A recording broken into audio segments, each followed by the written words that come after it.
Le coming out d'une amie ou d'un proche, ça peut surprendre ou pas.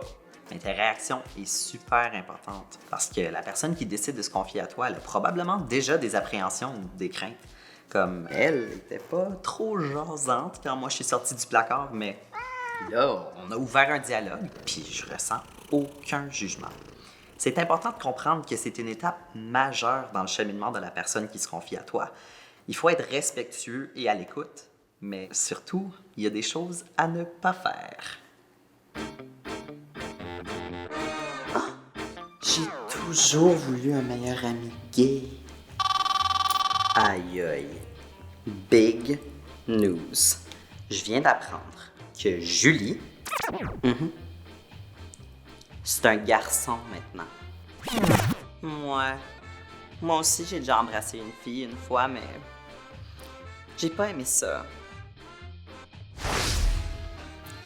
Fait que t'es-tu plus straight ou plus lesbienne? Hein? Oh, c'est pas important pour moi tout ça. On est tous égaux. Tu peux penser que t'es vraiment ouvert, mais personne n'est à l'abri des biais inconscients. Ce que tu penses être de la curiosité ou de l'amour, ça peut quand même blesser dans certains cas. Faire un coming out, ça prend du courage. Je voulais te dire que je suis non-binaire. Merci de me partager ça. Je suis content que tu me fasses confiance. Quel nom et quel pronom aimerais-tu que j'utilise? Est-ce que tu en as parlé à d'autres personnes? Aimerais-tu que je garde ça pour moi? Comment te sens-tu? Je suis là pour toi. Je peux te soutenir dans ton cheminement. Est-ce que tu aimerais en parler davantage en ce moment? Il y a de nombreuses façons d'être présent et à l'écoute pour la personne qui décide de s'ouvrir à toi. Quand ma grande sœur Elodie fait sa sortie du placard, c'est quelque chose qui n'a pas été simple ou qui n'a pas été défini par un moment pour moi. Parce que c'est des questions compliquées d'identité. Puis c'est quelque chose que, surtout quand c'est présenté comme très simple, de réaliser qu'il y a de la nuance, que c'est plus compliqué, ça peut prendre du temps. Donc, initialement, elle avait mentionné qu'elle était peut-être bisexuelle, puis ensuite réalisé qu'elle croyait plutôt être asexuelle, puis éventuellement, elle a réalisé que son identité de genre, c'était plus gender fluid, gender queer, puis c'est des réalisations qu'elle a partagées avec moi au fil des années. Je suis content qu'elle me fait confiance d'exprimer qui elle est, de me mettre à jour par rapport à ce qu'elle apprend au sujet d'elle-même.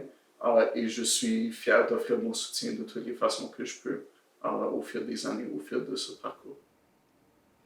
Et elle a dit, toi, comment est-ce que le soutien de ta famille t'a aidé dans ton cheminement? La première personne à qui je l'ai dit, c'était Sébastien. Et la façon que je l'ai dit, c'était pas très élégant. J'étais en train de brailler sur son lit. On vivait dans la même maison à ce temps-là, donc j'étais juste dans sa chambre en train de dire bonjour. Et je pleurais parce que j'avais peur de ce que mes parents allaient dire quand ils apprenaient que j'aimais les filles aussi. Et ça, c'était... Et Sébastien s'est retourné vers moi, il a dit, je pense qu'ils vont être OK. Et c'était vraiment... et c'est ça, comme j'ai eu cette expérience à chaque coming out avec Sébastien, il a dit, je pense qu'ils vont être OK. Ou je pense qu'ils vont s'habituer à l'idée, ou peu importe. Et à chaque fois, il avait complètement raison. Donc j'apprécie énormément ce support par rapport à de faire un coming out tôt à mes frères, à ma sœur, et ensuite de pouvoir avoir leur opinion par rapport à comment ça va aller plus tard et me donner le courage de faire les autres coming out qui suivent. Ça m'a énormément aidé. Il faut reconnaître que c'est un moment important et que ce moment appartient à la personne qui fait son coming out. Ben quoi? Tu aimes pas les croquettes, ouais?